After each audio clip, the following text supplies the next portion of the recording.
HSC ২৬ এর যারা পরীক্ষায় খারাপ করবে তাদের মেজরিটি এ কারণে খারাপ করবে না যে তাদের প্রিপারেশন খারাপ। মেজরিটি এজন্যই খারাপ করবে কারণ তাদের মধ্যে ভয় থাকবে, দুশ্চিন্তা থাকবে, পরীক্ষার হলে প্যানিকটা কাজ করবে। আমাকে সত্যি করে বলো তুমি যখন পড়তে বসো তখন তোমার মনের মধ্যে একটা ধুকপুক করে কিনা? তোমার মনের মধ্যে এটা মনে হয় কিনা আর আমি তো কিছুই পারি না বা আমি তো সব ভুলে যাচ্ছি। পরীক্ষা হলে যে কি করব, পারবো কি পারবো না এটা মনে হয় কিনা? আমি তোমাকে পার্সোনাল এক্সাম্পল থেকে দেই। আমি কিভাবে একটা ভীতিকর একটা এক্সামে নিজেকে কন্ট্রোল করতাম। আমি সত্যি কথাই বলতেছি এইচএসসি পরীক্ষা নিয়ে আমার খুব বেশি টেনশন হইতো না। সো এটার এক্সাম্পল আমি দিব না। আমার বুয়েট ভর্তি পরীক্ষা নিয়ে প্রচুর টেনশন হইতো এবং সেটার এক্সাম্পলই তোমাকে দিব। আমার কখনো কোনো কোচিং এ কোনো জায়গায় অনেক ভালো রেজাল্ট হইতো না, অনেক ভালো র‍্যাংকিং আসতো না। তাহলে আমি কিভাবে নিজেকে এটা বুঝাইতাম যে আমি বুয়েটে চান্স পাবো। কারণ তুমি যদি নিজেকে এই কনফিডেন্সটা দিতে না পারো তাহলে তুমি কখনোই পরীক্ষায় ভালো করবা না। আমি এত যে মরাল টেস্ট দিছি, কখনো না কখনো তোমার রেজাল্ট অবশ্যই ভালো হইছে। তোমার যেই রেজাল্ট গুলো ভালো ছিল সেই রেজাল্ট গুলোর আমার তো ফোনে রেজাল্ট দেখাইতো উদ্ভাসে যেহেতু পড়তাম। সো আমি স্ক্রিনশট নিয়ে সবগুলো সেভ করে রাখতাম এবং আমার এমনও ছিল যে বেশ কয়েকটা রেজাল্টের প্রিন্ট আউট বের করে রাখছিলাম। যে হ্যাঁ, এই পরীক্ষাগুলো আমি ভালো করছি। এইগুলোতে আমি যেভাবে পরীক্ষা দিছি এরকম যদি বুয়েট মেইন এক্সামে দিতে পারি তাহলে আমি বুয়েটে চান্স পেয়ে যাবো। এই যে নিজের এই সাইকোলজিটা চেঞ্জ করতে হবে। তোমার ব্রেইন তোমাকে বারবার এটা বোঝানোর চেষ্টা করে যে না আমার প্রিপারেশন খারাপ, আমার দিয়ে হবে না। আমি মনে হয় প্রিপারেশন ভালো নাই, মনে হয় পারব না। বাট তুমি যখন তোমার নিজের ব্রেইনকে প্রমাণটা দেখাবা যে না তুমি ভালো করছো এবং তুমি সামনেও ভালো করবা। এই যে ভালোটা করছো এইরকম এক্সামটাই যদি তুমি মেইন এক্সামে ডেলিভার করতে পারো তাহলেই হবে।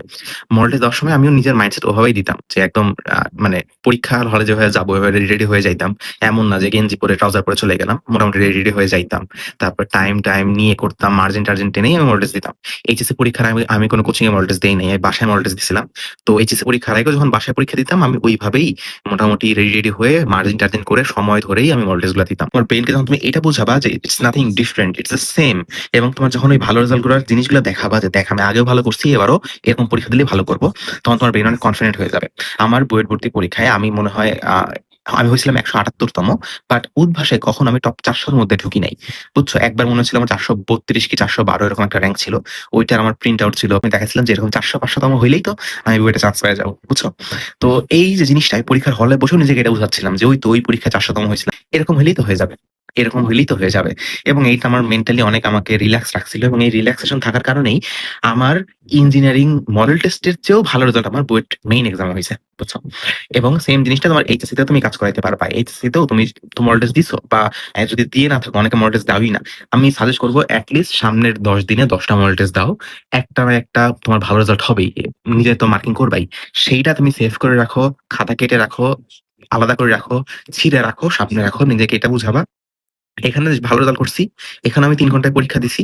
এখানেও যেমনে বসে পরীক্ষা দিছি, এমনে বসেই আমি মেইন এক্সামে পরীক্ষা দিব। শুধু সেন্টারটা আলাদা হবে। সেন্টারে যেয়ে পরীক্ষা দিতে হবে। তাহলে যখন তুমি বারবার প্রতিদিন নিজেকে এটা বুঝাবা, তোমার ব্রেইন বুঝে যাবে যে তুমি এটা পারবা। ভিডিওটা সেভ করে রাখো।